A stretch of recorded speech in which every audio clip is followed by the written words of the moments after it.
मैं सुजीत पांडे आप सभी का बहुत बहुत स्वागत करता हूं ऑल एग्जाम गाइड गुरु के यूट्यूब चैनल पर। दोस्तों, इस वीडियो में हम चर्चा करने वाले हैं पिछले 30 सालों से बार बार एग्जाम में आए हुए कुछ क्वेश्चंस जो कि बहुत ज़्यादा इंपॉर्टेंट हैं।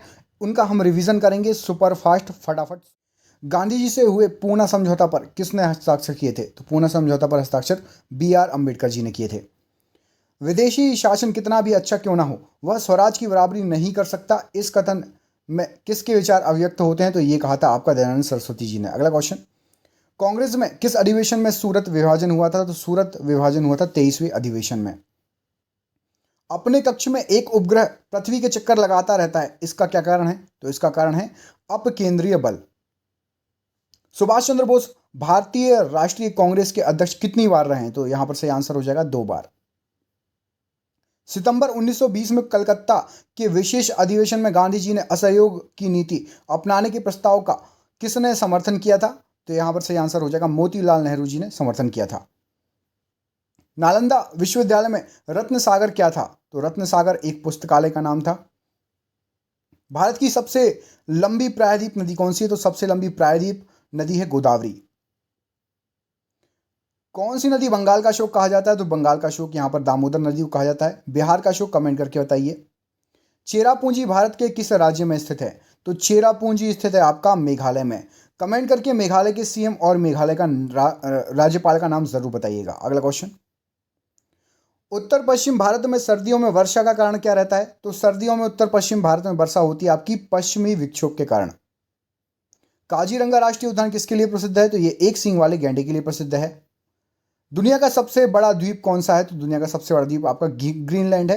अगला क्वेश्चन, विश्व का सबसे लंबा रेलवे प्लेटफॉर्म कौन सा है? तो सबसे लंबा रेलवे प्लेटफॉर्म अभी गोरखपुर है, लेकिन अभी कर्नाटक के हुबली में एक बन रहा है, वो गोरखपुर से भी लंबा होने वाला है थोड़ा सा, ठीक है।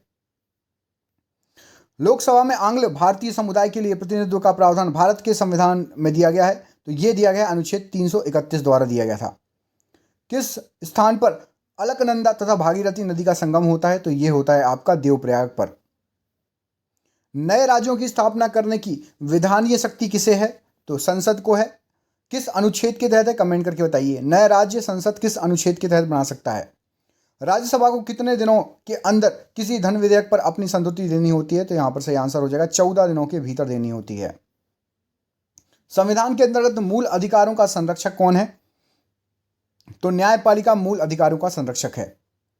भारत के संविधान का कौन सा अनुच्छेद कानून के समक्ष समानता से संबंधित है? तो ये अनुच्छेद 14 कानून के समक्ष समानता से संबंधित है। भारत के संविधान की चौथी अनुसूची विवेचित करती है, तो चौथी अनुसूची में राज्यसभा के स्थानों के आवंटन को विवेचित किया गया है। भारत के संविधान के अंतर्गत किसको राज्यों की सीमाओं को परिवर्तित करने की शक्ति प्राप्त है? तो राज्यों की सीमाओं को परिवर्तित कौन कर सकता है? तो संसद कर सकती है। लोक लेखा समिति की रिपोर्ट प्रस्तुत की जाती है, तो लोक लेखा समिति की रिपोर्ट आपकी लोकसभा में प्रस्तुत की जाती है। अनुच्छेद 108 के अंतर्गत लोकसभा और राज्यसभा की संयुक्त बैठक को आहूत कौन करता है? तो राष्ट्रपति द्वारा लोकसभा और राज्यसभा की संयुक्त बैठक को आहूत किया जाता है। राष्ट्रीय उद्यमिता एवं लघु व्यवसाय विकास संस्थान स्थित है, तो ये स्थित है आपका नोएडा के अंतर्गत। नोएडा किस राज्य में आता है? कमेंट करके बताइए।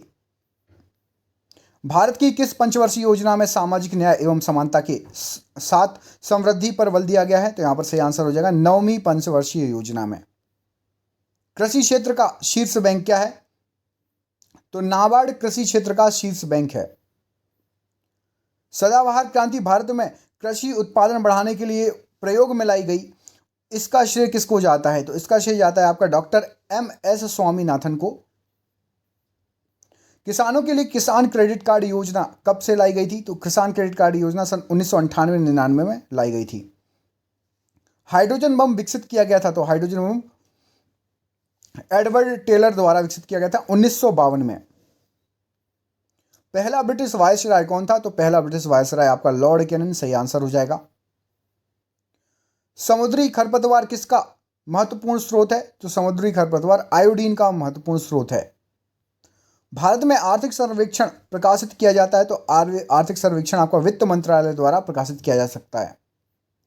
भारत में टीवी पर पहली बार समाचार किसने पढ़े थे? तो उनका नाम था प्रतिमा पुरी, याद रखिएगा। अगला क्वेश्चन देखिए, नाभिकीय संयंत्रों में ग्रेफाइट का उपयोग किया जाता है, तो विमंदक की तरह उपयोग किया जाता है। भारत के कौन से राज्य में एसटी जाति नहीं है? तो हरियाणा में एसटी जाति नहीं है। इसरो का 100वां मिशन कौन सा था? तो इसरो का 100वां मिशन PSLV था। कौन से विटामिन शरीर में भंडारित नहीं होते? तो विटामिन बी और विटामिन सी ये शरीर के अंदर भंडारित नहीं हो पाते हैं। रेडियम की खोज किसने की थी? तो रेडियम की खोज रॉबर्ट पियरे और मैडम क्यूरी ने की थी। क्वेश्चन नंबर अगला देखिए, सुभाष चंद्र बोस को किसने सबसे पहले नेताजी कहकर संबोधित किया था? तो एडोल्फ हिटलर ने नेताजी कहकर संबोधित किया था सुभाष चंद्र बोस को। बहमनी साम्राज्य का अंतिम सम्राट कौन था? तो कलीम उल्लाह शाह था बहमनी साम्राज्य का अंतिम सम्राट। अगला क्वेश्चन देखिए, भोपाल गैस कांड कब हुआ था? तो भोपाल गैस कांड आपका 2 और 3 दिसंबर 1984 की आधी रात को हुआ था, याद रखिएगा। पहली भारतीय जिसने विश्व सुंदरी का खिताब अपने नाम किया था, तो उनका नाम क्या था? तो रीता फाड़िया उनका नाम था। किस भारतीय जेल को नेशनल हेरिटेज साइट घोषित किया गया था? तो यहां पर अंडमान जेल को नेशनल हेरिटेज साइट घोषित किया गया था। जीवन बीमा को राष्ट्रीय कब किया गया था? तो जीवन बीमा को 1956 में राष्ट्रीय किया गया था। एशिया पैसिफिक इकोनॉमिक कॉरपोरेशन की स्थापना कब की गई थी? तो यह स्थापना की गई थी 1989 में। ओजोन दिवस किस दिन मनाया जाता है? तो ओजोन दिवस आपका 16 सितंबर को मनाया जाता है। महाराष्ट्र के पश्चिम घाट किस नाम से जाने जाते हैं? तो महाराष्ट्र के पश्चिमी घाट आपके सह्याद्री के नाम से जाने जाते हैं। अरुणाचल प्रदेश की राजधानी का क्या नाम है? तो अरुणाचल प्रदेश की राजधानी ईटानगर, याद रखिएगा। अरुणाचल प्रदेश के सीएम और राज्यपाल का नाम हम कमेंट करके बताइए। मैरी कॉम का संबंध किस खेल से है? तो मैरी कॉम का संबंध बॉक्सिंग से है। अगला क्वेश्चन, दुनिया में सबसे ज्यादा बोली जाने वाली भाषा कौन सी है? तो सबसे ज्यादा मैड्रिन बोली जाती है। अगला क्वेश्चन देखिए, भारत का सबसे पहला आधार विलेज कौन सा है? तो सबसे पहला तिम्बली जो है आधार विलेज है। अगला क्वेश्चन देखिए, थॉमस कप किस खेल से संबंधित है? थॉमस कप आपका बैडमिंटन से संबंधित है। अगला क्वेश्चन देखिए, कार्बन के ठोस रूप को किस नाम से जाना जाता है? तो कार्बन के ठोस रूप को ड्राई आइस मतलब ठोस CO2 के नाम से जाना जाता है। भारत का सबसे बड़ा सैन्य अवार्ड कौन सा है? तो सेना में परमवीर चक्र सबसे बड़ा अवार्ड है। शाहनामा किसके द्वारा लिखी गई? तो शाहनामा फिरदौसी के द्वारा लिखी गई है। कौन सा मिनरल प्लास्टर ऑफ पेरिस बनाने के लिए प्रयोग किया जाता है? तो प्लास्टर ऑफ पेरिस के लिए जिप्सम का प्रयोग किया जाता है। दुनिया में कॉफी का सबसे ज्यादा उत्पादन करने वाला देश कौन सा है? तो सबसे ज्यादा उत्पादन होता है ब्राजील में। रवांडा की राजधानी का क्या नाम है? तो रवांडा की राजधानी आपकी किगाली है। BC रॉय अवार्ड किस क्षेत्र में दिया जाता है? तो BC रॉय अवार्ड मेडिसिन की क्षेत्र में दिया जाता है। भारत में स्थापित सबसे पहला बैंक कौन सा था? तो सबसे पहला बैंक बैंक ऑफ हिंदुस्तान था। रोइंग शब्द किस खेल से संबंधित है? तो रोइंग शब्द आपका नौकायान से संबंधित है। भारत के प्रथम प्रधानमंत्री कौन थे? तो सबसे पहले थे पंडित जवाहरलाल नेहरू जी। किस खेल को प्रारंभ करने के तरीके को गैबिट कहा जाता है? तो गैबिट कहा जाता है आपका शतरंज के स्टार्ट करने के तरीकों को। एशियाई खेलों का प्रतीक चिन्ह क्या है? तो एशियाई खेलों का चमकता हुआ सूरज प्रतीक चिन्ह है। चाइना कप किस खेल से संबंधित है? चाइना कप आपका जिम्नास्ट से संबंधित है। राष्ट्रमंडल खेल का आदर्श वाक्य क्या है? तो राष्ट्रमंडल खेल का ह्यूमैनिटी, इक्वलिटी और डेस्टिनी। ओलंपिक खेल कितने वर्षों के अंतराल में आयोजित किए जाते हैं? तो ओलंपिक खेल हर 4 वर्ष के अंतराल में आयोजित किए जाते हैं। भारत की ओर से ओलंपिक खेलों में भाग लेने वाली प्रथम महिला कौन थी? तो सबसे पहले मैरी लीला राव ने भाग लिया था। थॉमस कप किस खेल से संबंधित है? तो थॉमस कप आपका बैडमिंटन से संबंधित है। अगला क्वेश्चन, फेरिक ऑक्साइड में लोहे की संयोजकता क्या है? तो फेरिक ऑक्साइड में +3 लोहे की संयोजकता है। सुनील कुमार किस खेल स्पर्धा से संबंधित है? तो सुनील कुमार जी जो हैं आपके कुश्ती से संबंधित हैं। सोल्डर किसकी मिश्र धातु है? तो सोल्डर आपकी टिन और सीसा की मिश्र धातु है। पराबैंगनी किरणों को सर्वप्रथम किसने देखा है? तो सबसे पहले जॉन विलहेमर रिटर ने देखा था। हीमोग्लोबिन और क्रोमेटिन के निर्माण के लिए आवश्यक खनिज लवण क्या है? तो इन दोनों के निर्माण के लिए लोहा जो है आवश्यक खनिज लवण है। टेस्ट ट्यूब बेबी का अर्थ क्या होता है? तो टेस्ट ट्यूब बेबी का अर्थ ट्यूब में निषेचन होना। चंदन को सामान्यतः क्या माना जाता है? चंदन एक आंशिक मूल परजीवी है। बैटरी का धन ध्रुव क्या है? तो बैटरी का धन ध्रुव जो है आपका एनोड होता है। ऊतक क्या है? तो ऊतक एक समान कोशिकाओं का समूह ऊतक कहलाता है।